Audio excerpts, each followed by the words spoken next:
जय श्री महाकाल। जय श्री महाकाल। जय श्री महाकाल। हम आप लोगों को इस वीडियो में बात करने वाले हैं एक जिन्न की साधना के बारे में, जो कि आप लोगों को बहुत ध्यान से सुनना है। बहुत एक अच्छा अमल है। केवल 21 बार मंत्र पढ़ने से जिन्न आ जाएगा। जिन्न को कुछ स्त्री और पुरुष की जुबान पर अगर जिन्न का नाम आता है तो आपके शरीर में एक बहुत डरावनी शक्ति, या तब फिर एक बहुत जादुई शक्ति, या तब फिर कोई काला या तब फिर हरा रंग के विशाल शरीर का कोई आदमी नजर आता है। आप लोग इसी प्रकार से माइंड में जिन्नों को अनेकों प्रकार के सवाल सोचते हैं, और जो लोग सोचते हैं कि जिन्न को बुला लेंगे और रातों रात अमीर बन जाते हैं, और उन लोग की सोच अच्छी है, लेकिन कुछ लोग मेहनत करके बहुत मेहनत करते हैं, वो लोग भी अमीर नहीं बन पाते हैं। कुछ लोग मेहनत कर कर भी अमीर बन जाते हैं, ठीक है। और जो ये जिन्न है, इसकी सिद्धि जो है प्राप्त करने के लिए आपको जरा से मेहनत तो करनी पड़ेगी, देखिए, ठीक है। लेकिन 21 बार मंत्र पढ़ना है। मेहनत आपको सबसे बड़ी यह है कि गुरु के आदेश और डरना भयभीत नहीं होना है आपको, ठीक है। क्योंकि आपको कुछ ऐसी शक्ति हैं जो कि परी, जिन्न, ठीक है, यक्षिणी, इस प्रकार से आपको कोई भी कार्य करने में सक्षम होते हैं, चाहे जायज़ हो चाहे नाजायज़ हो, ठीक है। और ये जो जिन्न है, कुछ लोग उसको भूत प्रेत के नाम से जानते हैं। जिन्न को भी भूत प्रेत ही समझ लेते हैं, लेकिन आपको बता दें ये गलत बात है। भूत अलग होते हैं, जिन्न जिन्नात अलग होते हैं, ठीक है। और जिन्न हमेशा जो है इंसान की मदद करने के लिए तैयार रहते हैं। हाँ, जिन्न अच्छे भी होते हैं और जिन्न बुरे भी होते हैं। जैसे धरती पर इंसान अच्छे और बुरे होते हैं, उसी प्रकार से जिन्न योनि में भी जिन्न अच्छे और बुरे होते हैं, ठीक है। आपको बता दें, जो जिन्न होते हैं, चाहे वो अच्छे हैं चाहे वो बुरे हैं, लेकिन जो कुमारी स्त्रियां हैं, जो लड़कियां हैं, उनके ऊपर बहुत आकर्षित होती हैं, ठीक है। जो जिन्न होते हैं, जो कुमारी स्त्रियां होती हैं, उनके तरफ बहुत आकर्षण होते हैं। क्योंकि अगर कुमारी कन्याएं या स्त्रियां करें, लड़कियां तो ये साधना करें तो बहुत जल्द ही सिद्ध हो जाती है, ठीक है। लेकिन हम वीडियो में आदेश नहीं दे रहे हैं कि स्त्री कर लो कि पुरुष कर लो, लेकिन एक ये सही विधि विधान है, ठीक है। क्योंकि जिन्न को बुलाना को तो बुला लोगे, लेकिन उससे कार्य कैसे लोगे, उससे आगे चलकर कैसे क्या कराओगे, वो चीज़ आपको सबसे बड़ी चीज़ होती है, ठीक है।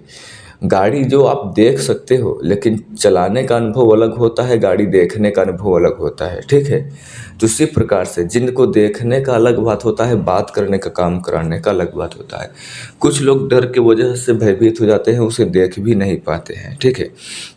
तो इसलिए स्त्रियां बिल्कुल ये साधना ना करें। हाँ, स्त्रियां के ये जिन्न जो होते हैं बहुत आकर्षण होते हैं, ये बात आपको ध्यान रहे।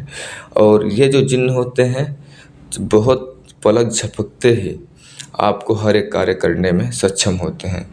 कुछ लोग जिन्न और जिन्नात को अलग अलग समझते हैं, इसमें भी कन्फ्यूजन होते हैं। देखिए, बता दें, जो जिन्न होते हैं वो कम उम्र के होते हैं, और जो जिन्नात होते हैं वो वृद्धावस्था बोले तो बुजुर्ग टाइप के होते हैं, जो जिन्नात होते हैं, ठीक है।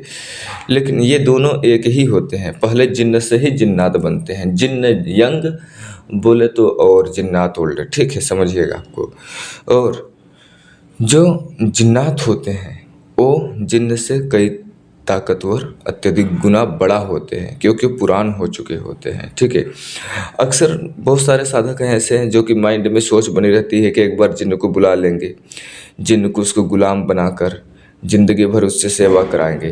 तो हम आपको बता दें, आपकी बात सरासर सोचना बिल्कुल गलत है। क्योंकि जिन्न कभी किसी का गुलाम नहीं बनते हैं। जिन्न तो सिर्फ अच्छा दोस्त बनकर आपके साथ रहना पसंद करते हैं, समझ रहे हो। ये सवाल आपके दिमाग में कभी न कभी ज़रूर आता होगा कि जिन्न आपके पास दो तरीके से आते हैं कि पहले जिन्न खुद आपको पर आकर्षित होकर अपनी मौजूदगी का एहसास करवाते हैं और दूसरा जिन्न को साधना कर कर अपने पास में बुलाया जाता है। ठीक है, तो हम इसमें आपको जिन्न को साधना कर कर कैसे बुलाएंगे आपको हम बताने वाले हैं। कुछ लोग जिन्न को बुलाते में जो है बहुत डरते हैं। वो सोचते हैं कि जिन्न की जो जाति है, जो प्रजाति है, वो खतरनाक होती है, जो इंसान के लिए खतरा होती है। इनको सिर्फ जादूगर को ही अपने बस में कर सकते हैं। ऐसा सोचना आपको बिल्कुल समझना गलत है। ये हर एक प्रकार के व्यक्ति इसको सिद्धि कर सकते हैं। ठीक है, जिन्न को जो है बिना पढ़ा लिखा इंसान हो वो भी आसानी से अपने काबू में कर सकते हैं, क्योंकि जिन्न का स्वभाव बहुत ही कोमल होता है और ये गरीब इंसान हो या अमीर इंसान हो, दोनों को बराबर सेवा करता है। ठीक है, जैसे इंसान से कभी गुस्सा या जिन्न नहीं होता है और न ही उसको कभी सताता है, न हानि देता है। ठीक है, ये जो जिन्न है आपको हम बता दिए बहुत पावरफुल और शक्तिशाली जिन्न है। कुछ लोगों को मानना ये भी रहता है कि जिन्न को बुलाने पर लिए एक बहुत कठोर साधना करनी पड़ती है। घर से कई दूर दिनों तक के जंगल में वीरान जगह तक रहना पड़ता है। तो आपको बता दें कि ये सब बातें थोड़ा सा अच्छी बात है, लेकिन हकीकत ये भी है कि जिन्न को आप घर पर भी बुला सकते हो। ठीक है, अगर घर पर नहीं आता है तो आपको स्थान बदल देना चाहिए था। ये चलते हैं इस जिन्न को आप बुलाएंगे कैसे, इसको ध्यान सुनिए। ये साधना बहुत सरल है, बहुत छोटा सा प्रयोग है, ध्यान से सुनिएगा। आप ये साधना आपको किसी भी धर्म से जुड़े हुए कर सकते हैं, हिंदू हो, मुस्लिम हो, सिख हो, ईसाई हो, दुनिया के किसी भी कोने से हो। पुरुष कर सकते हैं, 18 साल उम्र के ऊपर के करें, स्त्रियां बिल्कुल ना करें। ठीक है, आपको इसमें जो है सबसे जो पहले महीने की पहली मंगलवार पड़े, यानी पहले महीने की पहले हफ्ते की पहली मंगलवार को आपको करना क्या है, छत पे जाना है अपने, नहीं तो कहीं वीरान जगह जाना है, लेकिन खुले आसमान के नीचे ही जाना है, जहाँ पर आपको शांति हो, जहाँ पर आपको कोई डिस्टर्ब न कर सके, एकदम ना रोशनी हो वहाँ पर, ना हल्ला गुल्ला शोर शराबा होता हो। ठीक है, वहाँ पर जाना है किसी भी महीने की पहले हफ्ते की पहले मंगलवार को। वहाँ मंगलवार को पहुँच जाना है, कुछ सामग्री लेकर जाना है। ये आपको मंगलवार के दिन में, ठीक है, 5 बजे करना है। यह प्रयोग एक प्रयोग करना है, इसमें 2 प्रयोग करना है। एक पहला प्रयोग जो है इसका विधि 2 बार में है। ठीक है, पहला आपको ये जो है 5 बजे मंगलवार को करना है, शाम का टाइम, यानी सूर्यास्त ढलने तक। ठीक है, राइट टाइम 5 बजे। अगर आप हिंदू हो तो शिव भगवान को जाकर पूजा चले जाना है। अगर मुस्लिम हो तो आप अपना नमाज अदा कर लेना है। ठीक है, नमाज पढ़ लेना है। और आप अगर मुस्लिम हो तो जो दरगाह का पानी आता है, जमजम का पानी आता है, उससे पानी डालकर नहा लेना है रात्रि को 10 बजे। अगर आप हिंदू हो तो गंगा जल इत्र डालकर नहा लेना है रात्रि 11 बजे। नहा धोकर साफ वस्त्र, सफ़ेद वस्त्र पहन कर नया आपको एक नेल कटर लेना है। ठीक है, ध्यान से सुनिएगा। एक नेल कटर लेना है और एक मिट्टी का बर्तन लेना है और सरसों का तेल लेना है। दूसरा तेल नहीं, ओनली सरसों का तेल, नेल कटर और दीपक मिट्टी का चाहिए। ठीक है, और आपको ओनली 3 सामग्री लगेगी। ये तीनों सामग्री आपको वहाँ पर लेकर जाना है जहाँ पर आप ये जिन्न को बुलाना चाहते हो। ठीक है, सबसे पहले अपने शरीर में आपको रक्षा माला अवश्य धारण कर लें। सर्कल ना लगाएं, रक्षा माला शरीर में अवश्य धारण करें। खुदा न खास्ता अगर आपको प्रॉब्लम कभी ना हो जीवन का, ठीक है, कोई शक्ति निगेटिव आ गई तो, इसलिए ये जिन्न जिन्नात का बात है। तो आपको पहले दीपक जलाएंगे। दीपक जलाने के बाद दीपक के रोशनी में ही आप 20 अंगुली का 20 नाखून काटना है।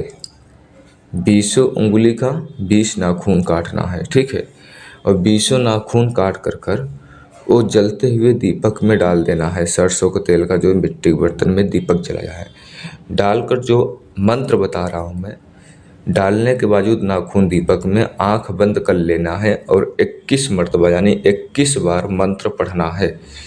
मंत्र 21 बार पढ़ना है। मंत्र क्या है, ध्यान से सुन लीजिए। मसान जाग, जिन जाग, कर तू मेरा हुक्म का आदेश। मसान जाग जिग्न जाग कर तू मेरा हुक्म का आदेश। मंत्र आपको कामयाबी के लिए, आपको स्पष्ट समझने के लिए मैं होम स्क्रीन पे भी दे दूंगा।